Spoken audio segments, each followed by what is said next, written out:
Everyone you see online is fake. This video is brought to you by Public. Stick around to hear more about the special offer they're providing to the entire upper echelon community. Also, exclusive holiday merchandise. Please consider buying one. This video ended up being rather expensive to make. It's a nice shirt. Everyone saw the title, and I'm just going to hit you with the truth here. It's kind of clickbaity. Oh, good. Obviously, not everyone you see online is fake, but after a fairly substantial amount of investigation, discussion with inside sources, and social digging, I'd like to present what I found with regards to social... Everybody is fake. Actually, everybody except for you is a paid actor.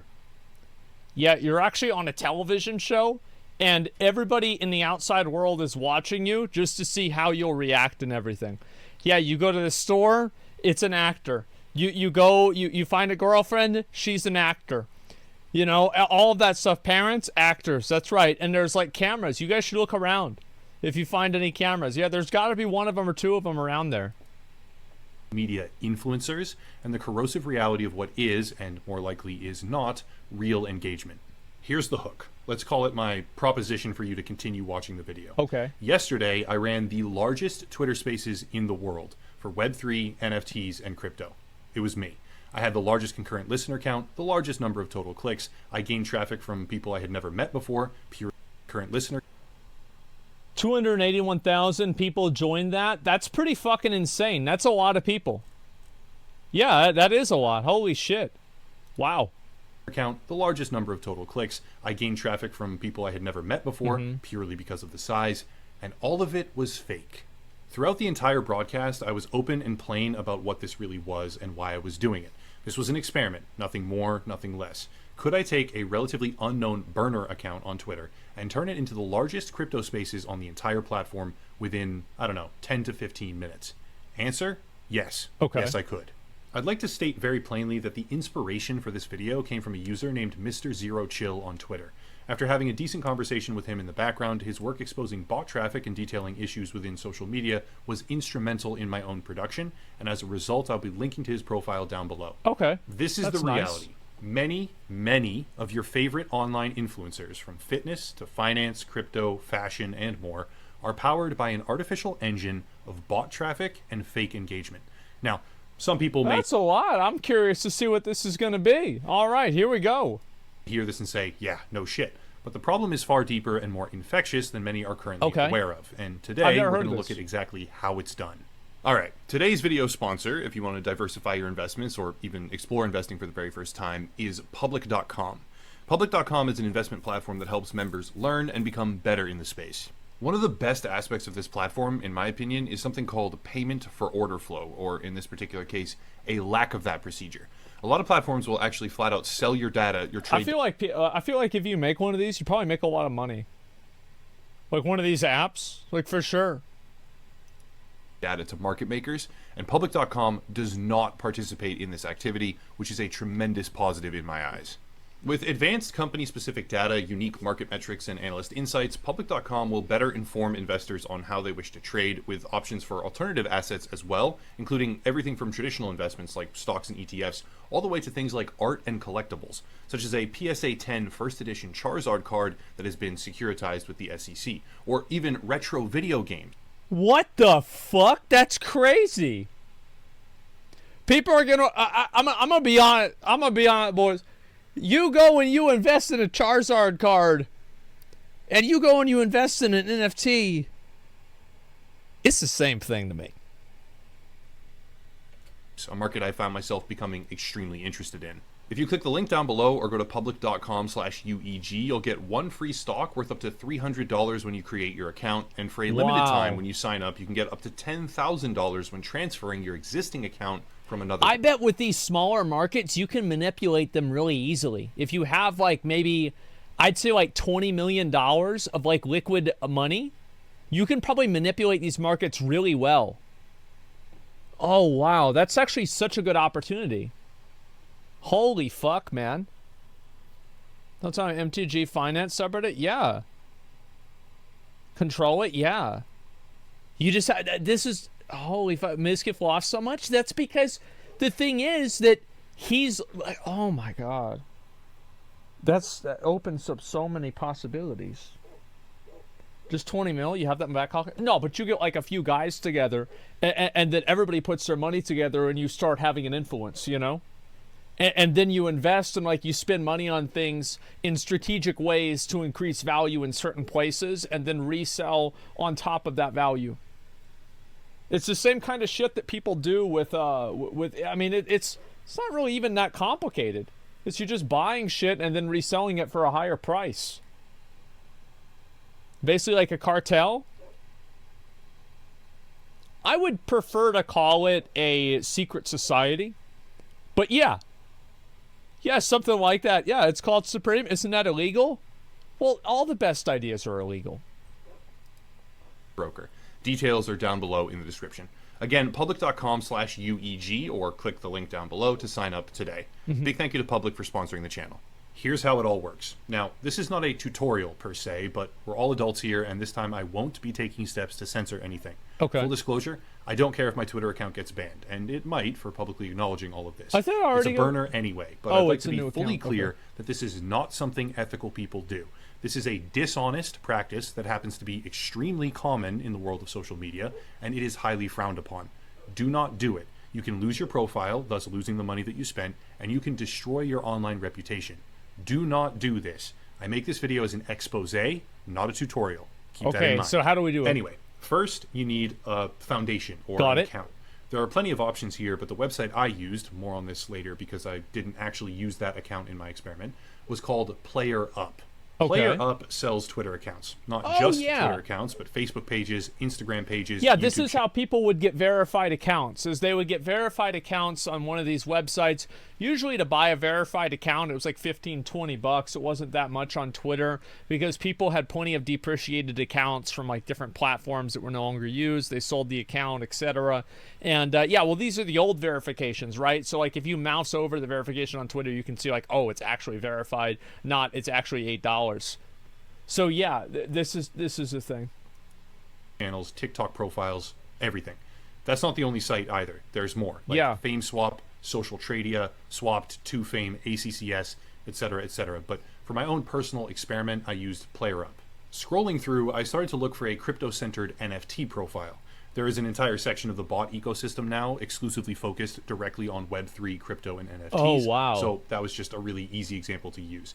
It turns out, according to a series of interviews that I did... Twitter account with 5K.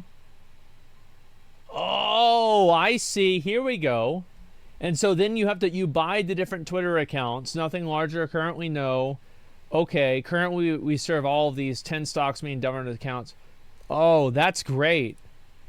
And questions I asked of the sellers. Wow. But pretty much every single main stage selling profile on PlayerUp is running through upwards of 10 to 20 profiles per week, many of them in excess of 100,000 followers. Yeah. According to one seller who I had a brief conversation with, they were processing, quote, 10 plus accounts weekly, and were able to get me a 100,000 follower account within 2 days if I paid up front. Now, wow. To be clear here, the best sellers will always use escrow.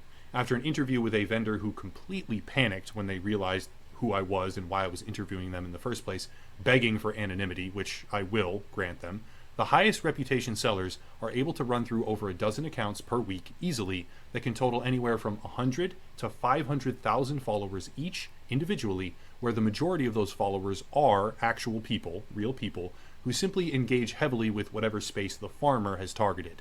To confirm this, they showed me a couple of profiles that they had previously sold recently, all over 300,000 followers. That's impressive. And while asking that I not show these profiles in particular in the video, of course. It's easy to find more. Sellers are extremely upfront when asked about their inventory. And this is one of the best things about, like, having a lot of people follow you makes stupid people think that you're right. So people that want to make an NFT scam, this is another reason why, like, if you see an NFT scam and they only have like 300 followers, these people didn't even have the integrity to buy a fake account and then rename it. So, like, if you don't even have the integrity to buy and rename a fake account, like, how is anybody supposed to take your NFT scam seriously? Popularity equals credibility. Exactly. Yeah, make stupid people think that they're smart. Yeah, he wouldn't have 200,000 followers if he was just scamming people. I better invest right now. I could make a lot of money. Absolutely. All it takes is a couple of Telegram messages, and you'll be looking at a wide range of options, usually smaller profiles, since the larger ones always We sell used to out. do this like a different way. Is like, this is like astroturfing engagement. We used to do this in GDKPs, kind of. Is that we would go and we would have like another person that would bid up, like we would know who the high bidders were because we made them trade us gold so we could see how much gold they had. And then after we saw how much gold they had, I would invite my other friends to come in on their characters and bid the people with a lot of gold up on the items that I knew that they would probably bid on because I inspected them ahead of time in the raid so I could make more money off of them. Yeah, and like they had no idea. First, out of which you can choose practically anything. Adult-themed accounts meant for advertising OnlyFans after scrubbing previous media and pictures. NFT accounts meant to monetize developers or projects as you promote their work and their offering or their token for money. Or even health and fitness options where all you have to do is start pushing run-of-the-mill lifestyle tips while harnessing sponsorships from dieting applications and workout supplements, oftentimes shady companies. Basically, out of the box, you can have a monetizable social media profile with moderate engagement, moderate to low engagement, in a target industry of your choice that serves as your basic foundation. That's all well and good, but this is where it gets a little bit murky, because this enormous bank of quickly sold out social media profiles is cultivated in a variety of different ways. Some of them are automated to like and follow community members in the space they are targeted to grow. Others are hacked accounts that have been rebranded away from the initial owner. That's an extremely common one. Yeah. And some of them are filled with bot followers to appear larger than reality. Those are the disingenuous ones. Yeah, most people steal the accounts. Like this happens a lot of times with like different phishing scams, social engineering, etc. Where they'll send out emails if they have somebody's email address and have them fill out forms.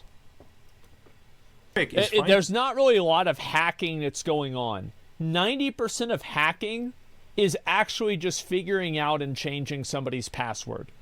I think the closest thing to hacking that we see regularly is SIM swapping. And even that requires social engineering. One that is mostly grown over the span of months by actually participating, even if that participation is rudimentary at best, in the target ecosystem. Let's say NFTs for right now, but this translates into pretty much any other popular consumer industry. Once that has been achieved, once you've purchased an account, whatever size it may be, in the relevant space with mostly legitimate followers, it's time to start building your foundation. This is where you need a variety of readily available botnet purchases aimed at bolstering credibility and size. It's actually very simple and can be done on Isn't it sad how Upper Echelon was able to do this, but Amazon wasn't? It's pathetic. Like Amazon was making these accounts to pretend to be union workers Amazon workers who didn't want unions, and they couldn't even be bothered to make a fake botnet account. They had to have these random ass accounts of these people that had nothing to do with it. Amazon's just stupid. Yeah, it's like if you're going to scam people, you really have to put in some effort to it nowadays. Because there's a lot of people that go out of their way to look for scams. And also people immediately think that it's scammed. So as long as you can convince people that think that they're smart that you're right, then you've got them. Like, they're done. They're never going to leave you. With rudimentary coding skills, but for those who are less technically inclined, aka most influencers, it's easier to just purchase them. I myself used a website called Social Plug, but again, there are many more out there. Be advised, some of these websites, both the initial profile marketplaces and bot service platforms, can be scams. However, many of them are extremely precise on delivering exactly what it is that they advertise. This is where I purchased 2 bulk orders of Twitter Space listeners for a grand total of less than $1,000. Yep. Those 2 purchases would equate to roughly 10,000 concurrent listening profiles. Well, how much was it? Wait a second. Exactly what it is that they advertise. This is where I purchased 2 bulk orders of Twitter Space listeners for a grand total of less than $1,000. So it's probably like $800, $700 for that, for 10,000 viewers. That's a lot. Those 2 purchases would equate to roughly 10,000 concurrent listening profiles. That's and a all lot. Of this, start to finish, took maybe 15 to 20 wow. minutes. From there, using my old research burner account on Twitter with less than 300 followers, I spun up a podcast, started broadcasting, and sent myself to the top of the charts with a larger visible audience than anyone else in the entire world on the platform. Influencers that you follow, many of them do this. Many of them are doing it right now and far more. Oh, yeah, this is very true. It's the same thing with viewbotting on Twitch. A lot of people used to do this. I don't know how prevalent it is now, but it's very obvious. You guys ever see like a stream and there's like 3,000 people in the stream and there's 3 people chatting? It's the same general thing. In the future, because it works. I decided to do this in the most blatant way possible on purpose to make a point. However, had I wanted to, I could have obfuscated this, used a larger foundation, peppered in some secondary metric buys, and had the largest... F Extra Life? Well, no, F Extra Life is not... They're effectively a view botter, yes, but they're not view botting in this way. What they're doing is they're doing embedding, and embedding is different. So the way that embedding works is that I'm going to go ahead and show you guys on New World. If you refresh this, sometimes the New World database will do this, where if you look at a certain picture, it will put a little small square here of a Twitch, of like a Twitch embedded player. And the reason why they do that is so they can use that to effectively increase the viewership of a platform and then use that to farm ads through Twitch. Wowhead does it? Yes, Wowhead does it, F Extra Life does it, etc. Now, if you want my honest opinion, I think embedding should not be possible. Like, what is the difference between embedding and viewbotting? There's no difference. Neither of the groups are watching the stream. Yeah, there should be no difference. Embedding should not count towards viewer count. It should have no impact on it. Twitter Spaces in the world while using it as a launch pad to meet high-profile guests and build connections. To be clear, this already happened even in my blatantly obvious example where people with many thousands of followers were joining just because of how large the space had become. Exactly. Yeah, and that's what happens on Twitch. The reason why people viewbot is because it works. People wouldn't viewbot if it didn't work. Because whenever you see a stream that's at the top and you see 3,000 viewers, people are going to click on it. You get way more browse traffic. Like, I know for me, whenever I have, like, my stream, whenever, like, in Warcraft, right? Whenever I would initially first start hitting the top of the directory, I would get way more followers and way more viewers that day.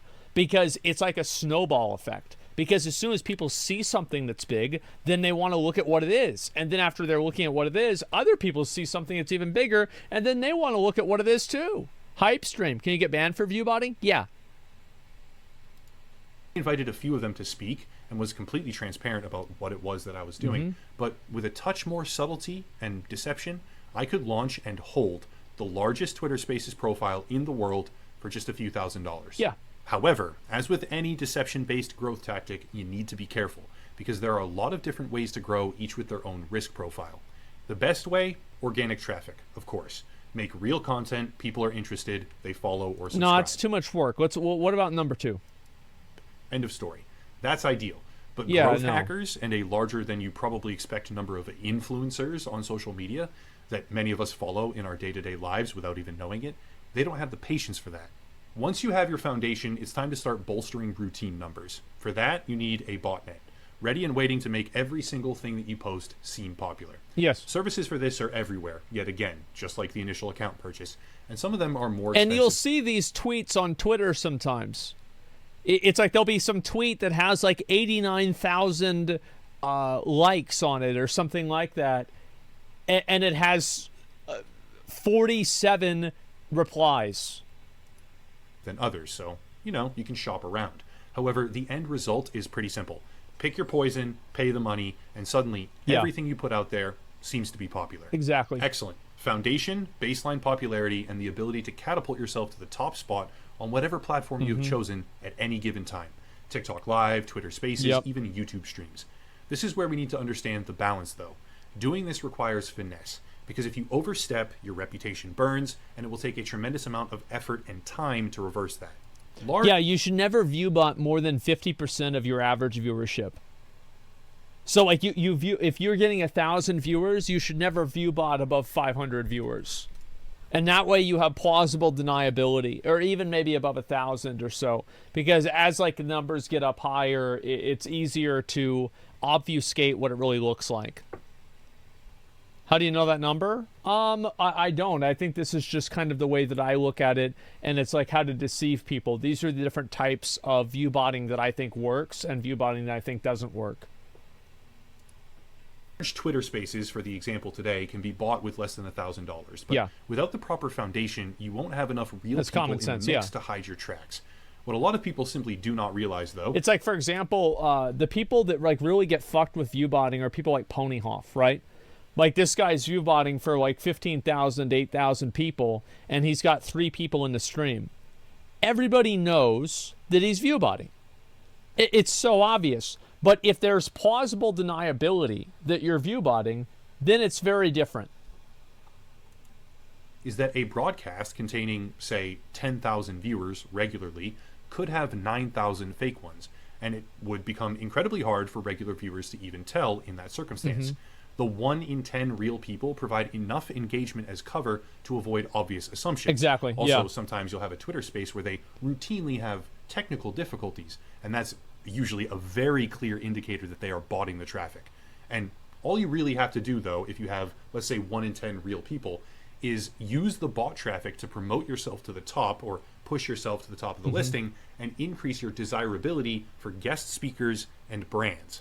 That's exactly right, because somebody else will see that your stream or your space is popular, and they'll want to come on to talk to those people because it gives them more attention. This common sense is getting scarce these days? Yeah. Shouldn't throw names out there like that? Well, Ponyhoff's an obvious view botter. Everybody knows it. I bet $1 million on it. Does he still view bot? I'm not sure, but he did. It was obvious. Like, I'm not gonna pretend like it's not what happened. Like, let's be real. Having enough real people to hide your tracks. I think a lot of people also conflate embedding with view botting. Like, for example, Athene was view botting. F Extra Life is embedding. Now, they are functionally the same thing, but they are technically different. Experiment, since I was using a burner account with basically no followers at all, I put out a community post on YouTube. This post was barely viewed, hardly interacted with, and deleted fairly quickly. But maybe, I don't know, a dozen people from the community joined, and that alone was cover enough for the space to seem much more legitimate. Simply exactly, yeah. People do AstroTurf for that reason. Why would Tony Hawk be bought? Well, I don't know about Tony Hawk, right? But like the reason why celebrities and people like this buy followers and they buy view botting services, the reason why it's done is because being a celebrity is it's a perception. So if you see a celebrity and they're not getting a lot of followers or they're not popular on Twitter, then they're not a celebrity. So you need to view bot and you need to buy the followers in order to keep up the appearance that you're relevant.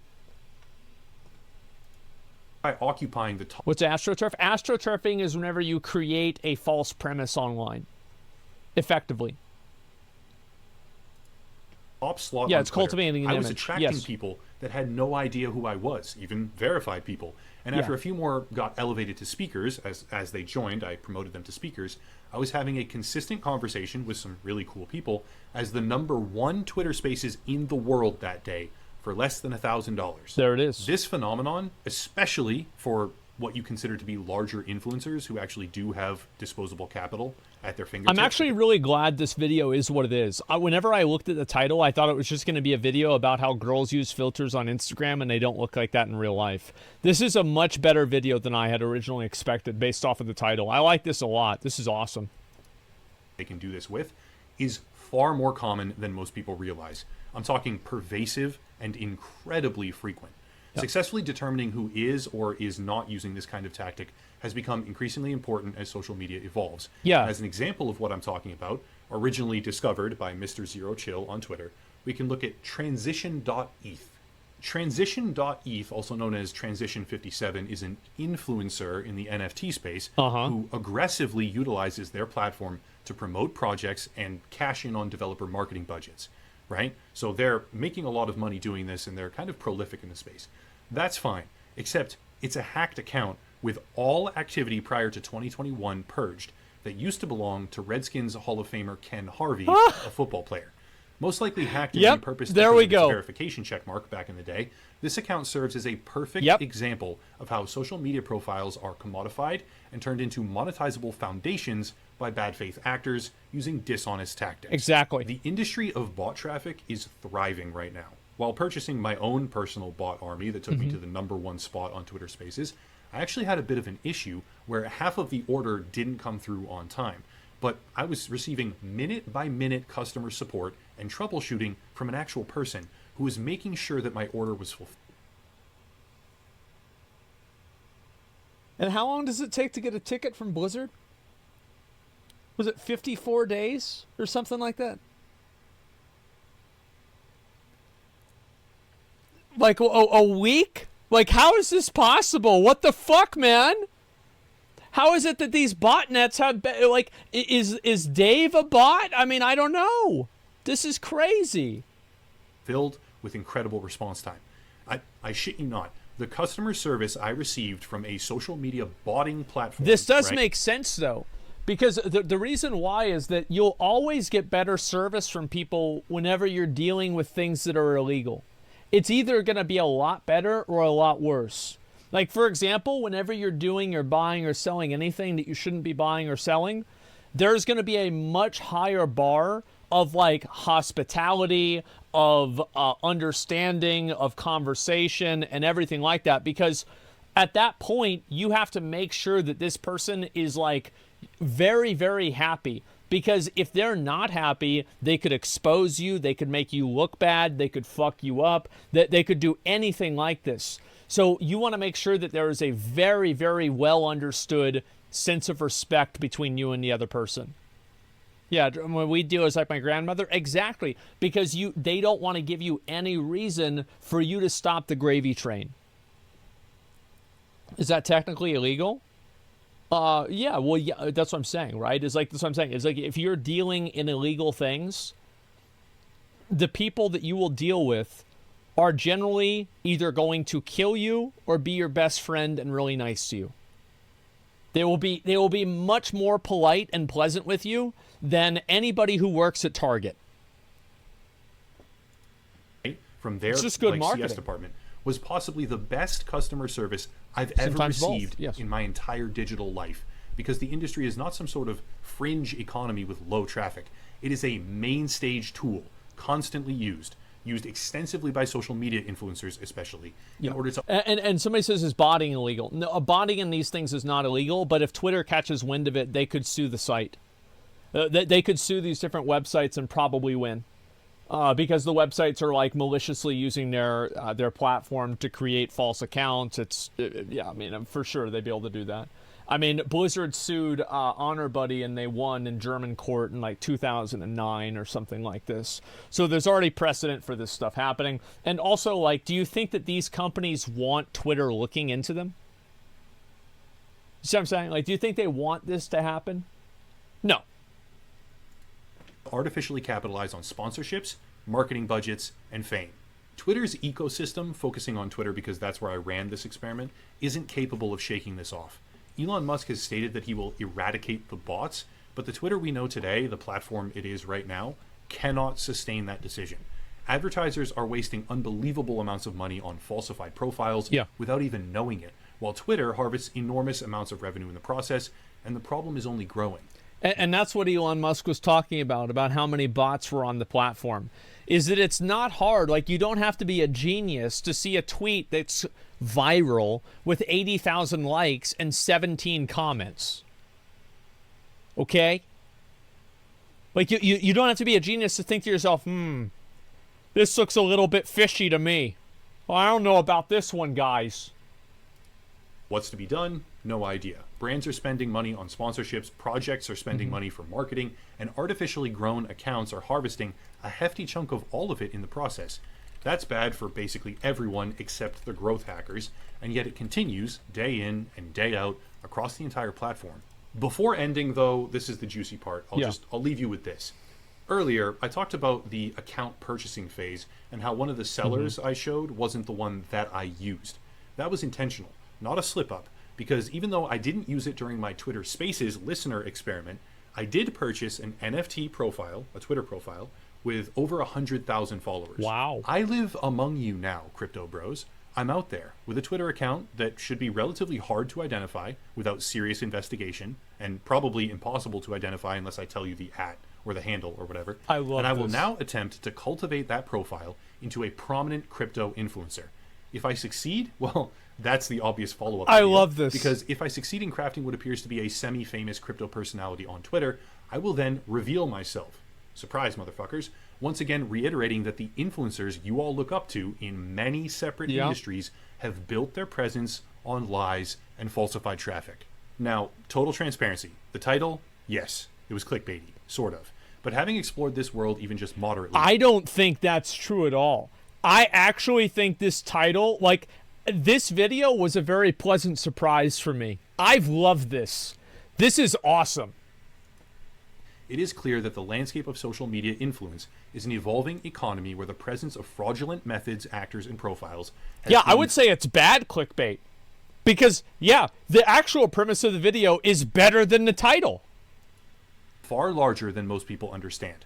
A few $1,000s, a couple months of laying low and infrequent posting, with a sprinkle of automatic engagement traffic, and you can become a social media influencer just like all the rest, maybe even bigger. Wow. Some of them get suspended, some accounts are punished, but the majority of them persist, harnessing traffic, commanding attention as if they were somehow legitimate, and defrauding brands, all to the benefit of scammers. Well, the way that you do it, I think this is a good way to do it, is that you have an authentic account, and then you use that authentic account to make other inauthentic accounts through the traffic of the authentic account. You see what I'm saying? So like you interact with and you promote this other account, but the other account is actually a tool to defraud people. Social media companies, they will never ban the bots. Twitter will never ban the bots as a generalized term here. Yes. At least not with any sincerity. Is fake and effort, account help the real account? because Yes. the bots are a central pillar of their entire advertising world. More traffic, more views, more listeners, more metrics to advertise to the brands in the first place, more money. Most of what you see online, most of the people you see online are fake. And all it takes is a few $1,000s to manufacture an entire influential social media identity for yourself, which can then be used for whatever you want. In the end, falsified profiles are becoming cheaper, more common, harder to detect, and more sophisticated by the day as the entire ecosystem... And this is why places like South Korea have identification verification with going online. Is that it becomes harder to do these kinds of things whenever it's tied to your real identity.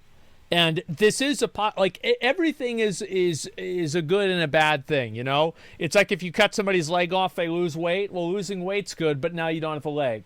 So there's always a positive with certain things. However, the negatives might not necessarily be worth it.